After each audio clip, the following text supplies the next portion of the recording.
Hey, thanks for checking out this video. I'm Sam Tallarico, and there have been so many wonderful comments that you're all posting there, and I really appreciate all the support.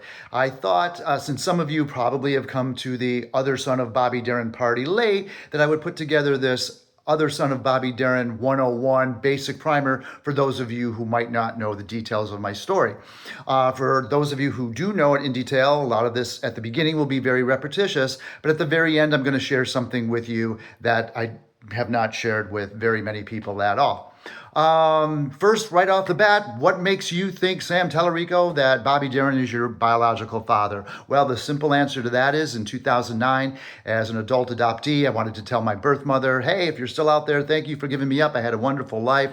Had my sealed adoption records open, and there, listed as birth father, was the name Bobby Darin.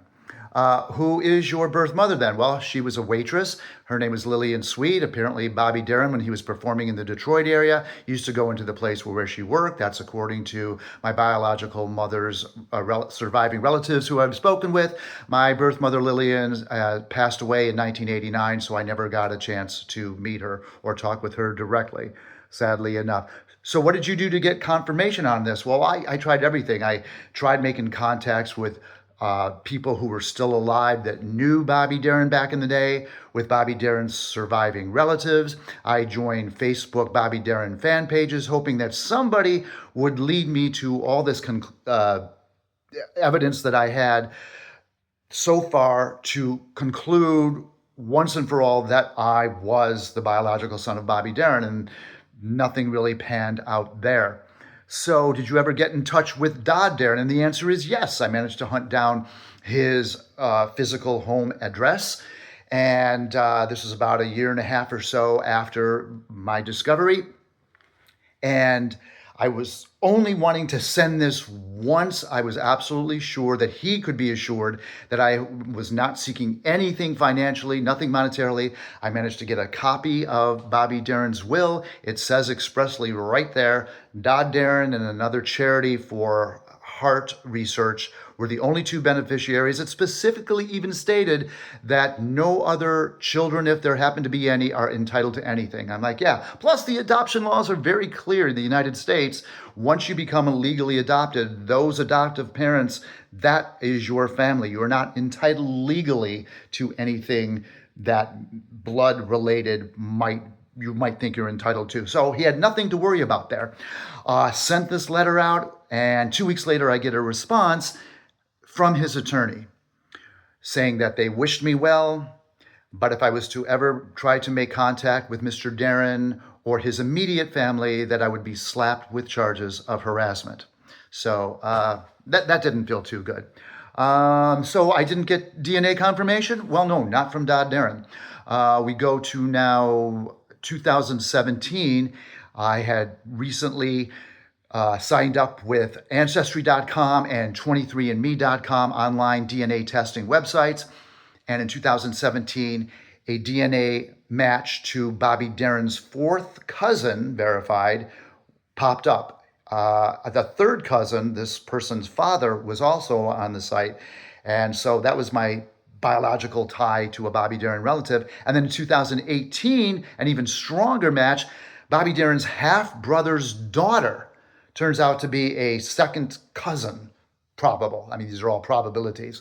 No more calls, ladies and gentlemen. We have a winner as far as I'm concerned. How did Dodd react to that news? Well, I did break the rule, and I sent him another certified letter that was never responded to. There was some other interesting DNA information. As most of you who are familiar with Bobby Darin's story knows, he never knew who his biological father was. Well, now I do know the identity of Bobby Darin's father, my biological grandfather. I wrote about that in my second book. By the way, details of everything that I'm talking about now are in the books that I've written, mostly for family and friends and Bobby Darin fans. I'll put the links down in the description if you want to find out more about this, or you can leave something in the comments and see if I can answer that. It was interesting to me watching the extended interview that Dodd did on CBS Sunday mornings, the 23-minute one, not the 8.5-minute one that was shown on TV. that Mo Rocca, the interviewer, point blank asked him, "So nobody knows the identity of Bobby Darin's father?" Dodd with a straight face, "As far as I know, nobody knows." I thought the interview all overall was very sincere, heartfelt. You can tell that my half brother had some difficulties growing up, let's say, with both of his parents, didn't see Bobby all that much, and I thought he came across as very well. To this day, he still remains somebody that I would really like to meet. I mean, we're biologically related. I grew up with a sister. He's an only child. Well, believing he's an only child. Love to compare facial features. I'd love to hear stories about my bio dad and what it was like. I'm human like anybody else. I like the celebrity connection. It was kind of cool. Um, what do you hope to get out of this? I think I've made that pretty clear. Let's see. There. It was very strange for me to attend a preview performance of the Broadway musical Just in Time about the life of Bobby Darin, starring Tony nominee, just announced this morning. I'm recording this May 1st, 2025, for Jonathan Groff, who is so amazing playing the role, sort of Bobby Darin. And to just be another audience member there, not to have the luxury of meeting the cast backstage to congratulate them, just to let them say, "Hey, here's the son of the man whose life you're depicting for 2.5 hours." That's kind of crushing. But even more crushing was that earlier this year, there's going to be, I don't know if you're aware of this, in May 15th, I believe, 14th anniversary of Bobby Darin's birth, in Stony Brook, Long Island, New York, a venue called the Jazz Loft is hosting an exhibition of Bobby Darin. There's going to be memorabilia there. David Evanier, who wrote one of the Bobby Darin biographies, is going to be in attendance. Charlie Romo, a fantastic performer, is going to be singing, and it's going to be running for 2 or 3 months, something like that. And I was invited by one of the guy who organized it, actually, to participate. To speak, yeah, I've done a lot of painstaking research about Bobby Darin's music. I'm a 60s, 70s music fan to begin with, and I've really devoted myself to learning as much as I can about Bobby Darin's music. And I know that he's so much more than just Smack the Knife, Dream Lover, Splish Splash, etc., etc. This guy is a songwriter, performer par excellence. I mean, he's just there, and I was honored to be asked.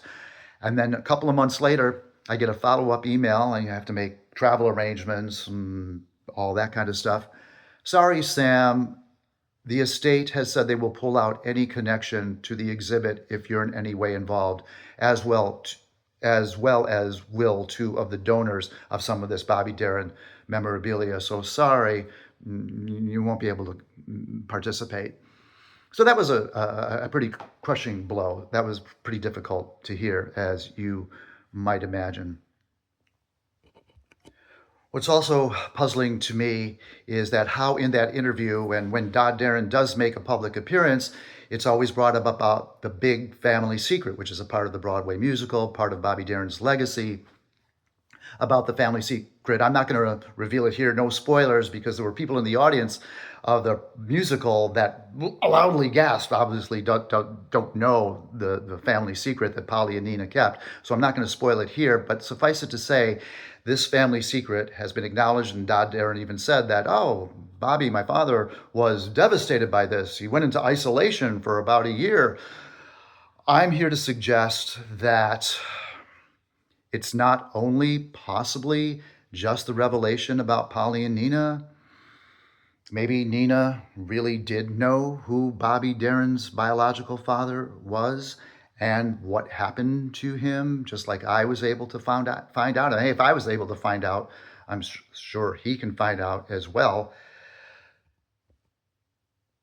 But on the one hand, to say that family secrets are so awful and they can ruin somebody's life, to be so actively engrossed in keeping this family secret, namely that Bobby Darin fathered other children, is just I just don't get it, especially when these other children are not entitled to anything financially. So I'm not trying to start a war here. I really appreciate that most of your comments are focused on wanting to see two brothers reunite and celebrate together the wonder that is our father, Bobby Darin, and not interested in starting any kind of family feud war. And that's what I want too. And it just really heartens me, just the goodwill of these comments that you've been leaving so far. I really do appreciate it. In the meantime, all of this has brought Bobby Darin back to the forefront. Who knows how long that will last? Maybe people will discover just how wonderful, like I said, Bobby Darin was as a performer, as a songwriter, as a singer. And in the meantime, everybody just let's keep calm and listen to listen to Bobby Darin. Listen to Barry White. Thanks for watching.